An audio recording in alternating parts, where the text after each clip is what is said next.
Now let me talk about the comparison relational operator. And these are wonderful operators which plays a major role in forming a logics.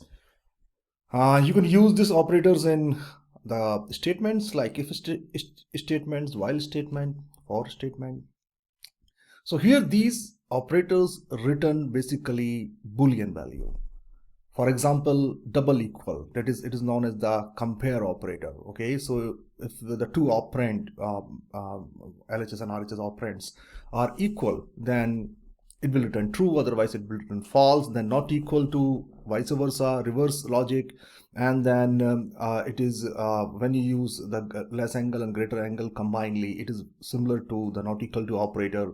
Then less than operator, it is used when one operand is less than another operand. Same thing with the greater than. When one operand is greater than another operand, it will return true.